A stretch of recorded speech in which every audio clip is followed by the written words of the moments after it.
अगर तुम्हारा सिलेक्शन नहीं हुआ बेटा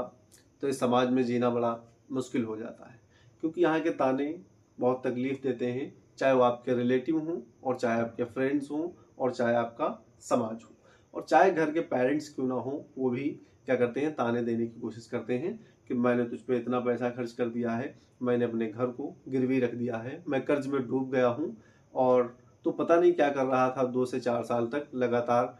किसी चीज़ की भी तैयारी कर रहे हो, कोई भी एग्ज़ाम की तैयारी कर रहे हो, इस तरीके के आपके पास ताने बहुत आएंगे। तो ध्यान रखिएगा, अगर आप सिलेक्ट नहीं हुए हैं, सिलेक्ट हुआ बच्चा हमेशा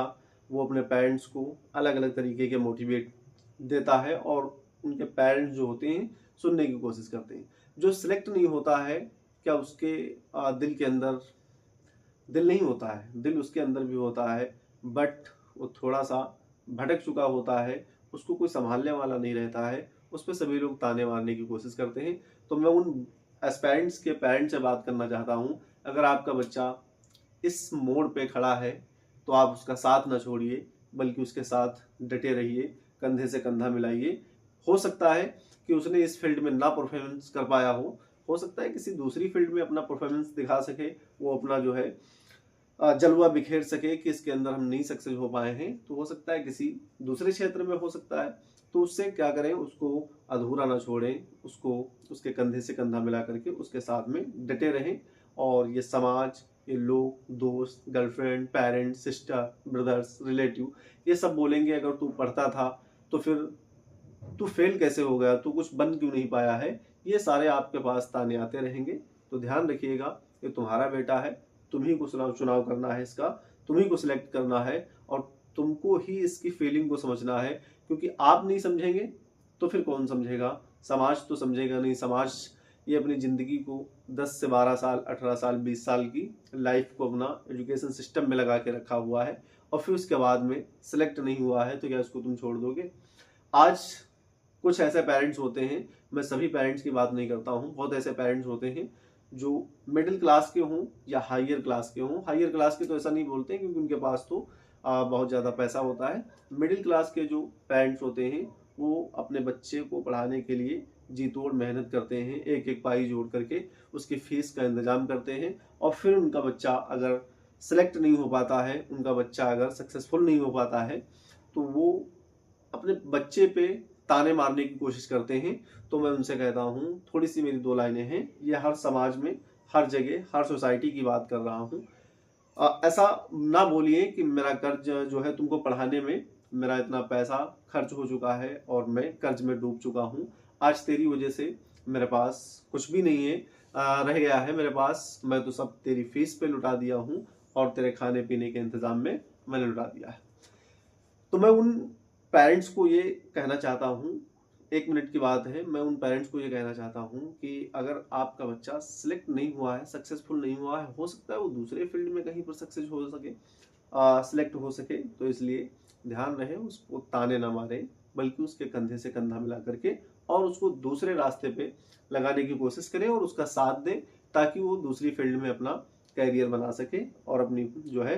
अपना परफॉर्मेंस दिखा सके कि हाँ मैं वहाँ पे नहीं सिलेक्ट हुआ तो यहाँ पर मैं इस कार्य को करके दिखाऊंगा। और ये उसका जुनून बनाइए, उसको शाबाशी दीजिए कि बेटा वहाँ पर नहीं हो पाया है, कोई बात नहीं, मैं तेरे साथ खड़ा हूँ, मैं तू जो करना चाहे उसमें कर, मैं तेरे साथ में खड़ा रहूँगा।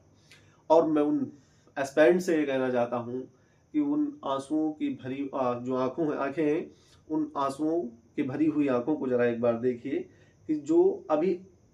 पढ़ रहे हैं, 1 साल हुआ है, 1.5 साल हुआ है, किसी भी तैयारी में जुटे हुए हैं, अगर वो लापरवाही कर रहे हैं, इंस्टाग्राम के रील स्क्रॉल कर रहे हैं, तो जो तुम्हारे पेरेंट्स एक एक पाई जोड़ जोड़ करके तुम्हारी फीस के लिए इंतजाम करते हैं,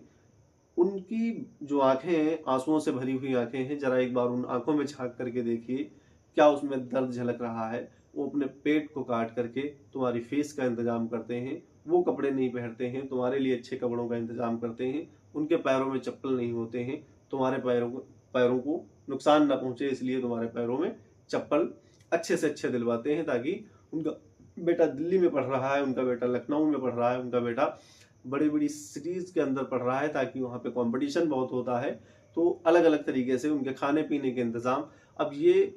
उनके पास अवेलेबल रहता है, बट यहाँ पर फैमिली में जो पेरेंट्स हैं या ब्रदर्स हैं, सिस्टर्स हैं, उनको खाने के लिए मिल रहा है या नहीं मिल रहा है। बट तुम्हारी फीस का, तुम्हारे खाने पीने का, तुम्हारे कपड़े का, रहने का इंतज़ाम एक सुपर फास्ट क्लास वालों की तरह होता है। तो ध्यान रखिए, उन आंखों में जो आंसू भरे हुए हैं उनको देख करके, उनको झांक करके, आज अगर मेहनत तुम कर लेते हो तो कल ये मंजर नहीं देखने को आएगा, ये मंजिल नहीं देखने को आएगी कि तुम सिलेक्ट नहीं हुए हो। इसलिए ध्यान रखना है, लगातार कंसिस्टेंसी से मेहनत करते रहें और क्लैरिटी से अपना क्लियर करते रहें हर एक कॉन्सेप्ट को, किसी भी क्लासेस को मिस ना करें। बस ध्यान रहे, टीचर कोई भी हो, सब बेस्ट टीचर होते हैं।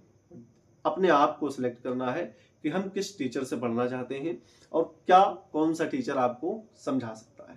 दुनिया का कोई भी टीचर हो, बेस्ट ही बताएगा, कोई आपको गलत नहीं बताने वाला है। बस ध्यान रहे, तुमको सिलेक्ट करना है कि हमको किस टीचर से पढ़ना है। अगर आपके पास पैसे नहीं है, अब तो बहुत इजी हो गया है, यूट्यूब पे एआई सिस्टम्स, कहीं से भी आप पढ़ सकते हैं। आपको पढ़ने के लिए जाना पड़ता था, अब तो आपके पास एजुकेशन खुद चल के आई है। क्या कहते हैं, प्यासे के पास कुआं जाता है और कुआं कभी प्यासे के पास नहीं आता है। तो ये गलत बात है। मैं अगर बोलूँ तो सीधी सीधी सिंपल सिंपल तरीके से बात बोलूँ तो यहाँ पर आजकल वो जो कहावत थी वो थोड़ी सी उल्टा एजुकेशन सिस्टम में मुझे नजर आ रही है। आजकल कुआं तो घर पे है, सॉरी, कुआं तो उसके घर पे चल के आता है और प्यासा घर में लेटा हुआ